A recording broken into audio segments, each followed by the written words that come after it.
Noted economist اور حالات و معیشت پر گہری نگاہ کے حامل معیشت کے ماہر جناب ڈاکٹر حفیظ پاشا صاحب نے ہمیں جوائن کیا. Thank you very much for your time. Doctor صاحب پہلا سوال یہ دیتا ہوں, ایک تو آپ کے سامنے ہے $2.9 بلین رہ گئے ہیں, کہاں معاہدہ کھڑا ہے, بریک نیک انفلیشن ہے, دنوں میں قیمتیں بڑھ رہی ہیں, چائے کی قیمت دیکھ لیں, آج گھی کی قیمت مجھے کوئی بتا رہا تھا ڈیلی بیسس پہ بڑھ رہی ہے.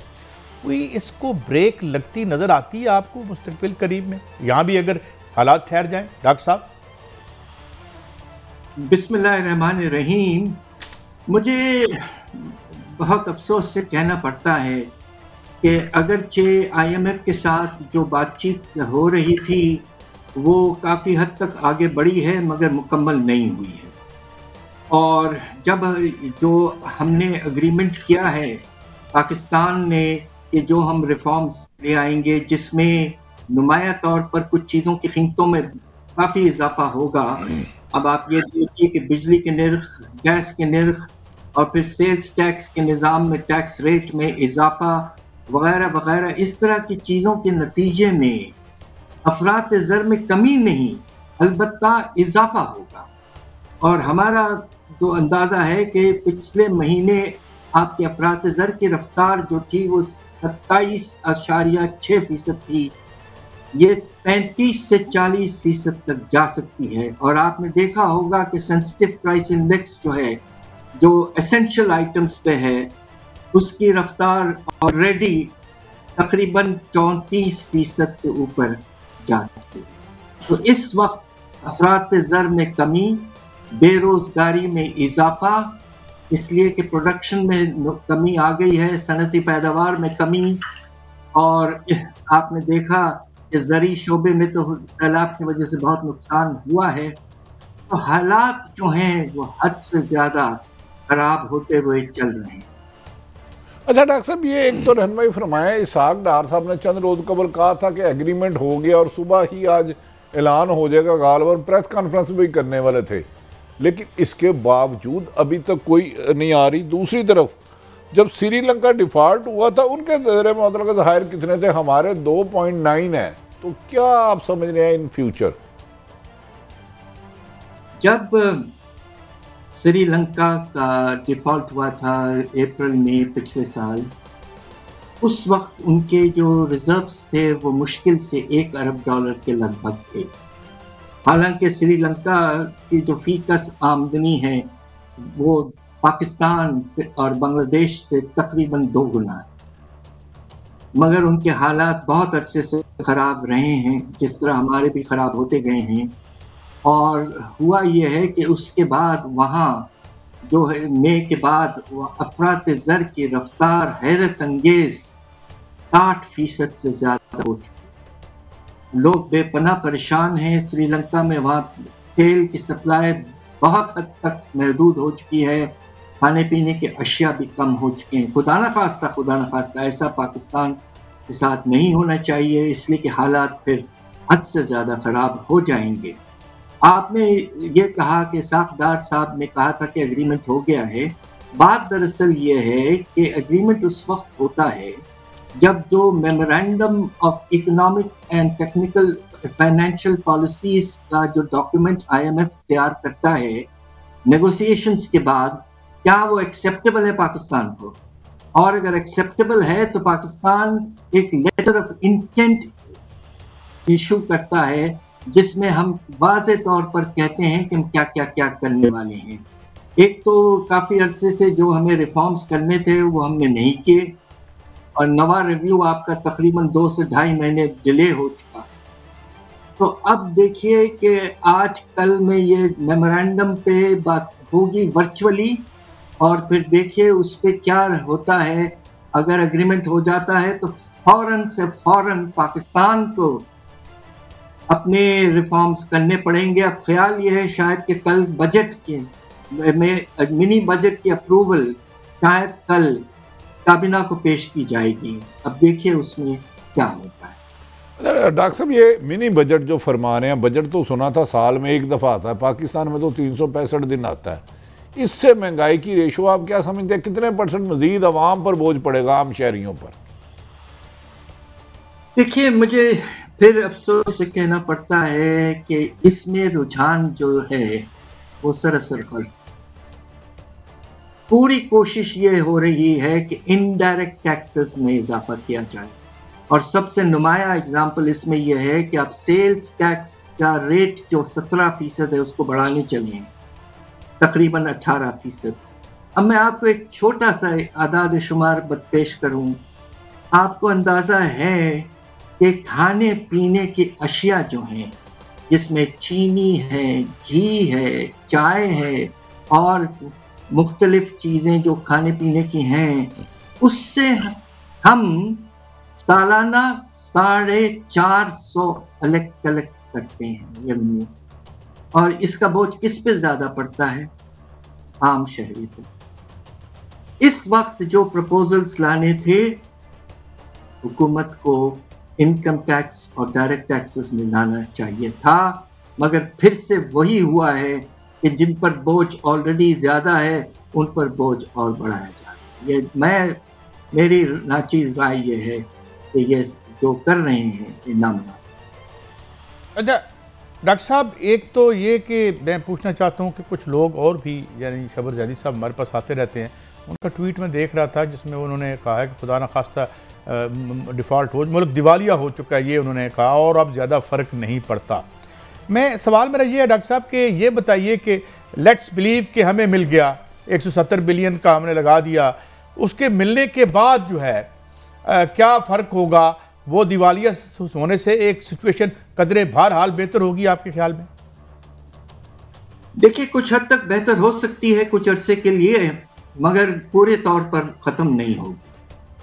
اور اس کی وجہ یہ ہے کہ پاکستان کو جو جنوری سے لے کر جون تک اس سال کے ہمیں جو ابھی بھی پیسوں کی ضرورت ہے وہ 13 سے 14 ارب ڈالر کی ضرورت ہے، جس ہمیں اس لیے چاہیے کہ ہمیں تجارتی خسارہ اور جو قرضوں کی واپسی ہے اس کی پیمنٹ کرنی ہے. اور اس میں نے رول اوورز کو لے لیا ہے کہ ہمیں رول اوورز کچھ مل جائیں گے، اس کے باوجود آپ کو 13 سے 14 ارب ڈالر پیمنٹ کرنی ہے. اب آئی ایم ایف کے ساتھ اگر اگریمنٹ ہو جاتا ہے اور نوا ریویو آپ کا کمپلیٹ ہو جاتا ہے تو آپ کو آئی ایم ایف سے 1.2 ارب ڈالر تک مل سکتے ہیں، اور کچھ آپ کے جو دوست ممالک ہیں بائیلیٹرلز ہیں، سعودی عربیہ، چائنا وغیرہ، ان سے 3-4 ارب ڈالر اور مل سکتے ہیں. تو کچھ ہفتوں کے لیے شاید ریزروز میں کچھ بہتری آئے، مگر جو پریشر ہے کتنی ہمیں ضرورت ہے ابھی بھی اس سال پیسوں کی، وہ پورا ہوتے ہوئے بھی ابھی بھی دقت رہے گی اور خطرہ خدا نخواستہ موجود رہے گا. اچھا ڈاکٹر صاحب، گزارش ہے کہ ایک سنا ہے جو منی بجٹ آ رہا ہے اس میں بجلی کی قیمت میں اضافہ، گیس کی قیمت میں اضافہ اور مزید پیٹرول کی، تو انڈسٹری تو آلریڈی بند ہے، تو یہ تو آگے والے آنے والے دن مزید مشکلات لگ رہے ہیں. کیسے ہم کمپٹیشن کریں گے انٹرنیشنل مارکیٹ کا جب بجلی، گیس اور پیٹرول کی قیمت میں بہت اضافہ ہوگا؟ تو مزید انڈسٹری بند ہونے کا خدشہ نہیں ہوگا اس سے؟ بالکل، آپ نے بالکل مناسب بات کی ہے. اسے ہم کہتے ہیں کاسٹ پش انفلیشن، انگریزی میں کہا جانے کہ قیمتوں میں اضافے کی وجہ سے ان پٹس کے افراط زر میں اضافہ ہوتا ہے، اس لیے کہ جو آپ کے فنش پروڈکٹ ہیں ان کی قیمتوں میں اضافہ ہوتا ہے.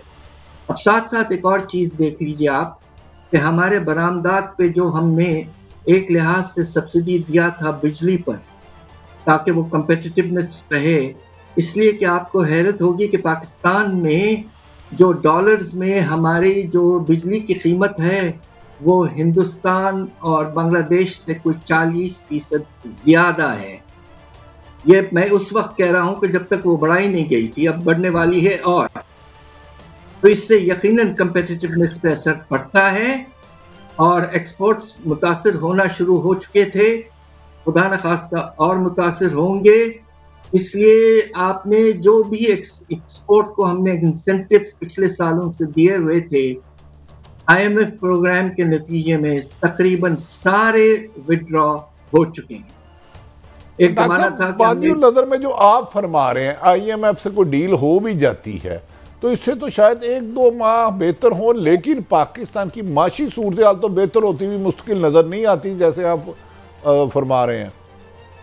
جی بالکل، یہ دیکھیے بات یہ ہے کہ جب تک ہم میجر ریفارمز جس کا میں نے ذکر کیا ہے آپ کو پہلے بھی پروگرامز میں، وہ نہیں کرتے ہیں اور ٹیکس کا جو نظام ہے اس میں عدم انصاف اور مساوات نہیں لاتے ہیں تو ایسی بہتری نہیں ہوگی۔ دوسرے طرف خرچوں کی بے تحاشا اضافہ ہوتا چلا ہے۔ اب لوگ تو عام طور پہ کہتے ہیں کہ ہمارے کابینہ جو ہے شاید تاریخ کی سب سے بڑی کابینہ ہے۔ اس طرح کی چیزیں اس وقت نہیں ہونا چاہیے۔ ہر چیز میں آسٹیرٹی ہونی چاہیے، کنٹرول ہونا چاہیے، خرچے کم کریں اور اس سے بوجھ جو ہے ہمارے معاشی حالات پر کم پڑے۔ اچھا ڈاکٹر صاحب، آپ بھی ایک بات کہہ چکے ہیں اور میں آج ڈاکٹر اکرام الحق صاحب کا مضمون بھی دیکھ رہا تھا، وہ ایک ٹیکس ریفارم کمیشن میں بھی تھے، تو وہ کہہ رہے ہیں کہ آپ نے 23 بلین 17 سے 23 بلین کا آپ نے ڈالر کا کہا کہ اشرافیہ کھا جاتی ہے، تو وہ کہہ رہے ہیں کہ یار اوپر ٹیکس لگائیں۔ ایک IMF کا پیپر میں اس کی خبر دیکھ رہا تھا، 11,000 ارب کے ٹیکس پوٹینشل کی وہ بات کرتے ہیں، تو آپ کی بھی کہہ رہے ہیں نیچے ٹیکس غریب آدمی پہ لگا رہے ہیں۔ ان اشرافیہ کی اگر ہم ایگزمپشنز کم کر دیں اور اتنا برا وقت ہے ہمارے اوپر، تو کیا یہ مسئلہ حل ہو سکتا ہے؟ 100% ہم نے اس پہ لکھا ہے، میں نے یونائٹڈ نیشنز کے ہیومن ڈیولپمنٹ رپورٹ میں بالکل واضح طور پر ہر چیز میں جو رعایت کی گئی ہے، کنسیشن ریلیف وغیرہ سب بتایا ہے، اور اس کا کاسٹ جو ہے ریونیو جو ہم نہیں اٹھاتے ہیں اس وقت آپ دیکھیے کہ تقریباً یہ 17 ارب ڈالر، یعنی کہ یہ تقریباً 4,000 ارب تک پہنچ جائے گا آنے والے سالوں میں۔ یہ خدا کے لیے یہ وقت آ گیا ہے کہ آپ ایک انصاف کے نظام کے تحت جو مرات میں نے آپ کو پہلے بھی ایگریکلچرل انکم ٹیکس کا ایگزامپل دیا ہوا ہے، ایسے بے شمار ایگزامپلز ہیں۔ آپ کو حیرت ہوگی کہ پراپرٹیز پہ جو ٹرانزیکشن ہوتے ہیں پورے ملک میں کھربوں کے، ہم سارا ٹوٹل ریونیو جو اٹھاتے ہیں 25 ارب۔ دیکھیے یہ نظام اس طرح نہیں چل سکتا۔ ایک طرف ان کو ٹھیک کرنا ہے، ٹیکس کے نظام کے مختلف چیزوں کو واپس لینا ہے، دوسری طرف خرچوں کی لمٹ لیس خرچے ہو رہے ہیں۔ آپ کو حیرت ہوگی کہ پچھلے سال جو ہم نے سبسڈیاں دی ہیں ہمارے اسٹیٹ اونڈ انٹرپرائزز کو، وہ اب ڈیفنس کے بجٹ سے بھی زیادہ ہو گئے ہیں۔ ایسا تاریخ میں کبھی نہیں ہوا تھا۔ خدا کے لیے وقت آ گیا ہے کہ آپ آسٹیرٹی، ایفیشنسی، پرفارمنس کی طرف جائیں اور خرچوں کو کم کریں، اور دوسری طرف ایک انصاف کے نظام کے تحت ریونیوز میں اضافہ کریں۔ ایک ہمارے دوست ہیں انکم ٹیکس میں، ان کی سیلری بڑی معمولی ہے، ان کے 2 بچے باہر پڑھتے ہیں، اس کی 5 لاکھ فیس ہے، تو ملک اکانومی کی طرف بالکل بلڈوز ہو رہا ہے۔ جنہوں نے ٹیکس کلیکشن کرنی ہے، سیلری ان کی 1.5-2 لاکھ ہے، تو ان کے پاس کیا دن کا چراغ ہے؟ ملک کی اکانومی بیٹھتے ہیں، جو کوئی پرکشش عہدے میں تعین ہوتا ہے اس کے بچے باہر پڑھتے ہیں، پراپرٹی بھی کیا، یہ کوئی کیا کرتے کیا، ان کے پاس آلہ کیا ہوا ہے؟ بات دراصل یہ ہے کہ نظام میں آپ نے ڈسکریشنری پاورز بہت دیے ہیں، کچھ حد تک جان کے دیے ہیں تاکہ گنجائش پیدا ہو۔ میں آپ کو بتاؤں کہ اگر آپ اجازت دیں تو کھل کے بات کروں۔ Sir please please. Refunds جو ہیں مختلف ٹیکسز کے، اس پہ تو ایک مارکیٹ موجود ہے، ویل ڈیفائنڈ ریٹس ہیں کہ آپ کو ریفنڈ چاہیے تو اتنے فیصد آپ فوراً دیں اور لیں۔ یہ دیکھیے کرپشن کا نظام جو ہے ٹیکسیشن میں حد سے زیادہ بڑھ چکا ہے، اور ہم لاز اس طرح کے لاتے ہیں جس میں گنجائش پیدا ہو جاتی ہے کہ آپ نظام کو سمپل کریں، نان ڈسکریشنری کریں۔ آپ چھوٹے جو آپ کے ٹیکس پیئر مشکل سے 1-آدھا پیج کی ریٹرن ان سے لیں، اور جتنا وہ دے رہے ہیں تھینک یو کریں۔ یہ سارا نظام انڈائریکٹ ٹیکسز اور ڈائریکٹ ٹیکسز دونوں میں ڈسکریشن اتنی زیادہ دے دی ہے کہ یقیناً فائدہ اٹھاتے ہیں افسر۔ اچھا ڈاکٹر صاحب یہ فرمائیے، اسحاق ڈار صاحب جب تشریف لائے تھے تو ہی واز ویری کانفیڈنٹ کہ جی میں بہت ایک میرا تجربہ ہے، کیوں ان کا ایک تو تجربہ کام نہیں آ رہا، اور ساتھ میں ایک پولیٹیکل اکانومی کا سوال بھی جوڑ دیتا ہوں، آپ کیونکہ ذکر کرتے ہیں اس کے بعد کہ یہ are we sleep walking to a precipice, because جو ہماری گورنمنٹ ہے اس کا تو یہ کنسرن ہے کہ الیکشن 2025 میں ہو، خان صاحب کو پکڑ لو، شیخ رشید کو پکڑ لو، یہ کر لو وہ کر لو. تو ان کو کوئی اندازہ ہے کہ ہم کس قسم کے حالات کی طرف بڑھ رہے ہیں؟ یہ دونوں سوال ڈاکٹر صاحب. پھر دوسرے سوال کا پہلے جواب دیتا ہوں. دیکھیے صرف آئی ایم ایف کی چھتری پہ ہمارا گزارا نہیں ہوگا، ہمیں بہت آگے جانا ہے اور اب وقت آ گیا ہے کہ اسٹرکچرل ریفارمز آپ کو کرنی ہے. خرچوں میں کمی پہ نمایاں طور پر، ٹیکس کے نظام میں انصاف، آپ کے ایکسپورٹس کو آپ انسینٹیوز دیں. بنگلہ دیش نے جو ایسے خوبصورت انسینٹیوز دیے ہوئے ہیں، اسی لیے تو وہ کامیاب ہیں. ہم سے سیکھیں. ہم نے 60s میں ایک زبردست بونس واؤچر اسکیم چلایا تھا جو اتنا خوبصورت اسکیم تھا، اس کو ہم نے چھوڑ دیا، بنگلہ دیش نے لے لیا اور آگے بڑھ گئے. ایسی چیزیں کرنی ہے. اسٹرکچرل ریفارمز کا وقت آ گیا. خدا کے لیے یہ جو روزانہ ہم ٹیلی ویژن میں دیکھ جی ذرا اسٹرانگ لفظ استعمال کیا سلیپ واکنگ کا، مگر یہ تقریباً یہی ہے. اچھا ڈاکٹر صاحب کھلے الفاظوں میں بتا دیں، جیسے آپ نے عکاسی کی فیکٹس کیا، لیکن جو حکومت کر رہی ہے ڈو یو تھنک یہ صحیح ڈائریکشن میں جا رہی ہے؟ ہمیں تو کوئی سنسیئرٹی نظر نہیں آتی بظاہر وادی النظر میں. دیکھیے کافی عرصے انہوں نے ڈیلے کر دیا. جب آپ نے سپٹمبر میں دستخط کیا تھا آئی ایم ایف کے ساتھ پروگرام، اور خود آپ نے لکھ کے کہا تھا وہی ریفارمز جو آج آپ کرنے چلیں، آپ نے خود کو کمٹمنٹ کی تھی لیٹر آف انٹینٹ میں، وہ آپ نے امپلیمنٹ نہیں کیا. تقریباً اب دیکھیے 5 مہینے ہونے کو آئے ہیں. ڈاکٹر صاحب میں ایک کوئک کویسچن پوچھنا چاہتا ہوں کیونکہ آخری 30 سیکنڈ ہے. کیا آئی ایم ایف کے پروگرام سے بھی آپ یہ کہہ رہے ہیں کہ ڈیفالٹ سے چند ماہ کے لیے بچ پائیں گے؟ Am I right in understanding your point of view? Yes. It is not a permanent solution. Permanent solution کے لیے آپ کو 2 چیزیں کرنی ہیں. آپ کو جس حد تک ہو سکے آئی ایم ایف کی چھتری کے تحت ری پروفائلنگ، ری اسٹرکچرنگ ڈیٹ کی طرف جانا ہے.